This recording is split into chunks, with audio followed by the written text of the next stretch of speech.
Good morning, and I would like to start with thanking the organizers for having me here. My greatest pleasure and greatest honor. I will certainly try to respect my time.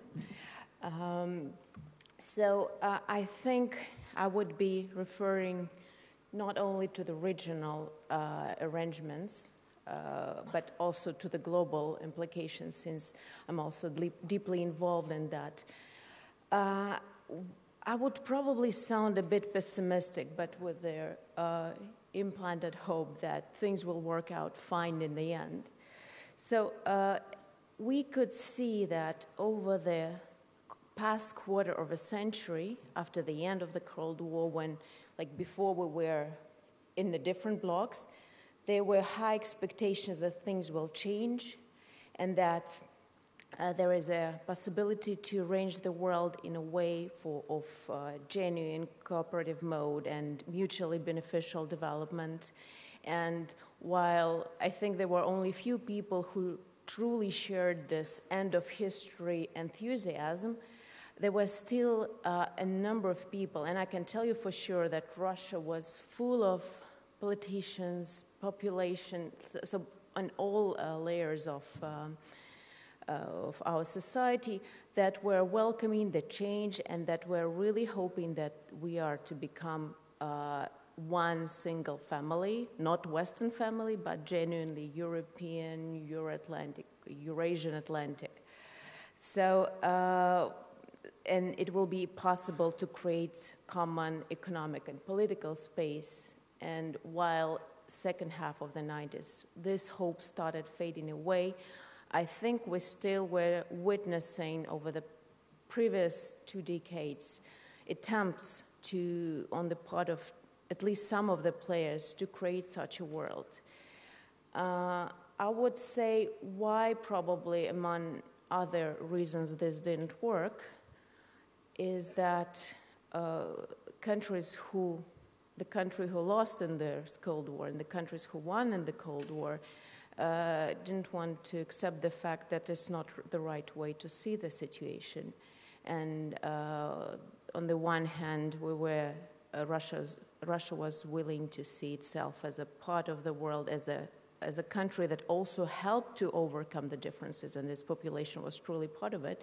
And on the other hand, there was the winner who saw it as a lost party. But this lost party didn't have the military potential destroyed, so it added to their to the problems. So indeed, we had an era of unilateral dominance, and I would like to thank Ambassador Abiyoub for talking about their current transformation towards the zero-polar world. I think this is very true, or let's call it the way Charlie Kupchan talked about it as a no-one's world. But the problem that we're facing now, that our hegemon is not willing to give up to their current conditions, is not willing to live in their zero-polar world. And the problem that arises for all of us, both on the eastern border or western border or southern border, Europe or North Africa or Russia, is that while we are transferring to that state, we are in a way being subjects of this unwillingness to transform to the zero-polar world.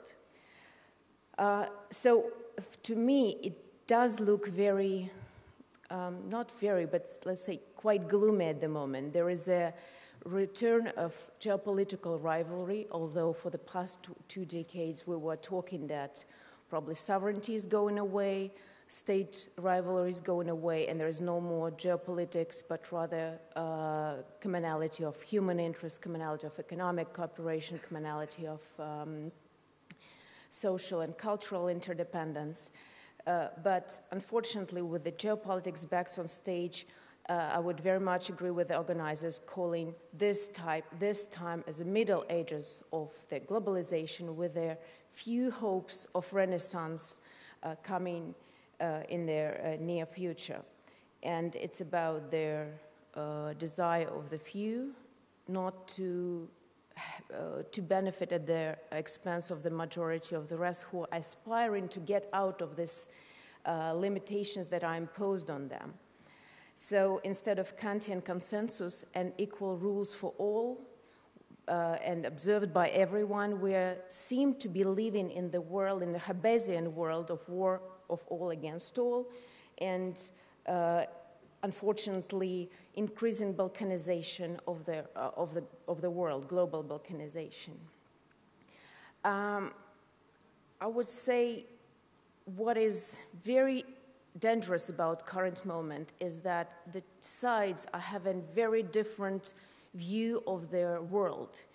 It is not as much the situation with Europe and Russia, because Europe does have this tradition of democracy not only internally but also externally, and I think European Union at least is a good attempt of having those democratic rules introduced in the behavior between the countries.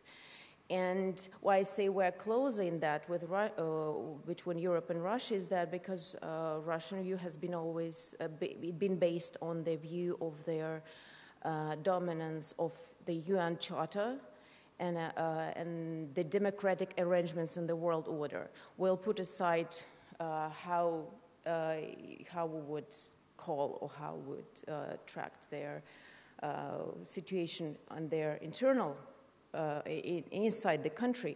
This is not the question now, but although if we call just by pure facts, it's also democracy, but externally, it's been based on equal right of all states to have the voice on the international arena, not irrespective of what is their regime and if it's accepted by the core or not accepted. So that's why I say we're very similar in that.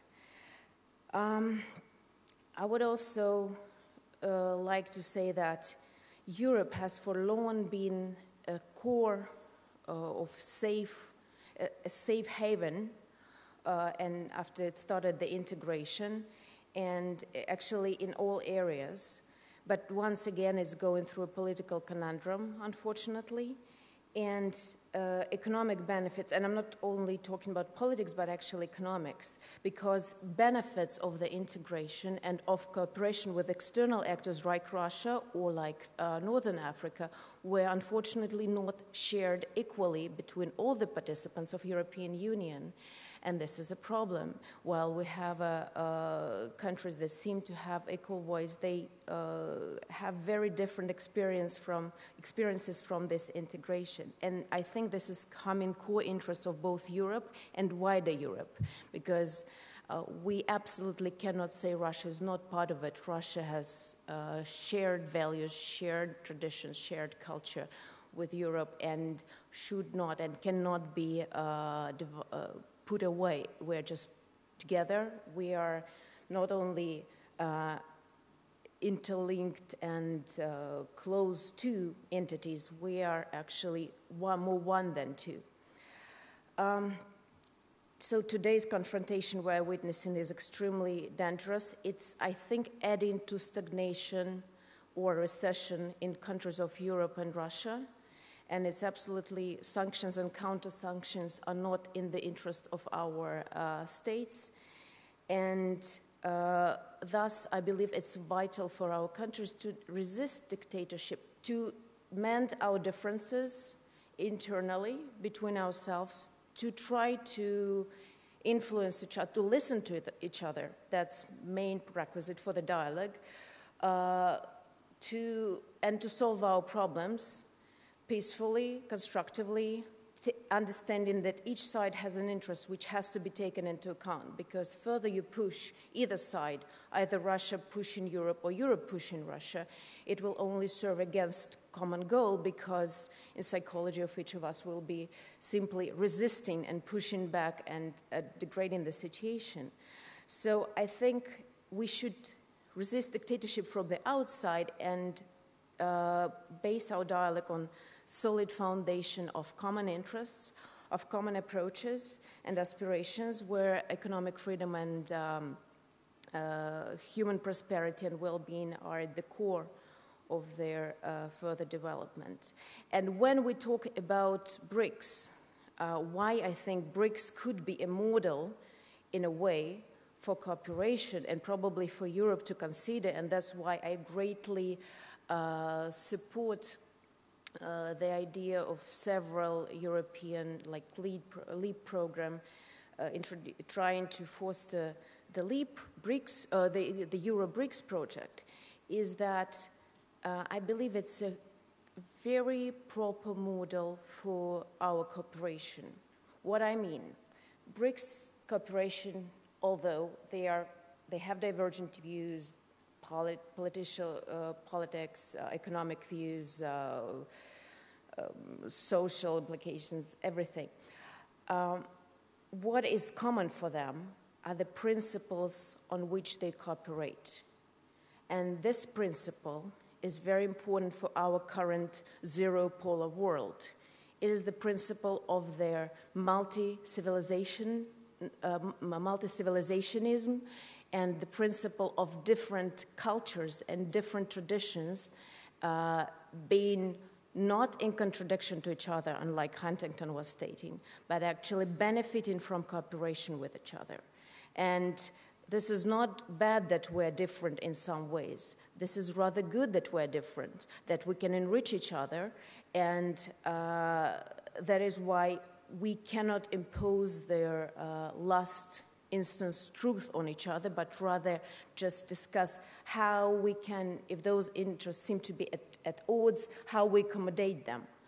And this is very important. Something has been forgotten over the past years, unfortunately, and BRICS is a good example to teach us back how this could be done. Before finishing, and I'll probably try to get back to Europe as opposed to global arrangements and try to think what types of regional cooperation between Russia and Europe, or wider between BRICS and Europe, could be introduced in order to start mending our relations with their politics still not being there in its best shape. First of all, let's start with less contradictive area of social and cultural interaction. So what I think is possible is their start of the dialogue, probably expansion of the Euro-BRICS dialogue and introduction of their idea that BRICS launched of the network university of BRICS, probably involving European countries or wider Mediterranean area, including North Africans. Another area would be launching festivals, youth exchanges, because our youth is by all means their most proper audience in order to overcome the problems we're having now. In economic area, I know it's been widely rejected by the European Union, but probably it's time to stop considering that everybody else around us doesn't have the right for existence. So why not start discarding Eurasian Union, which might have its faults or benefits or whatever, but just try to launch a dialogue between EU and Eurasian Union. I know there were recently declarations in the military area of NATO and a treaty for a common security in Eurasia not recognizing each other, while NATO never did it. I think in economic area and European integration was exactly something that demonstrated that with economics we can start the integration and then it can go further into politics. So why not start this dialogue, interinstitutional agreements between those two entities? And the other area which will be beneficial for Russia, for Europe, and would be area of rebuilding confidence measures. This is something we lost over the past years. Unfortunately, I'm talking about the Conventional Arms Treaty and confidence measures around it. But I think we need to rewrite it to take into consideration the interests of our parties and to start reduction of military buildup reverse the process of military buildup in our area, because Europe has been for the past over half of the century has been the area of peace in general, apart from several sports. I think we should get back to the situation, and this is also a good element to talk about. So all in all, just to conclude, I would like to say that, yes, we are going through difficult times now. We seem to have absolutely unmendable and probably, and it's politically incorrect now for Europeans to accept Russian view, and I've been witnessing it recently.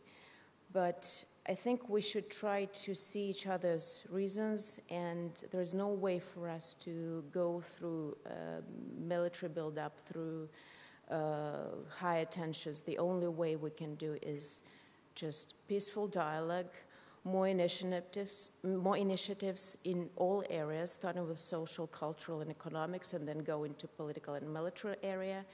And this is unlike not top-down approach, but probably vice versa, from down to top approach, and then we will be able to do something about the current situation and make a truly common Mediterranean, Russian, Euro-Atlantic, Eurasian area of peace and security. Thank you.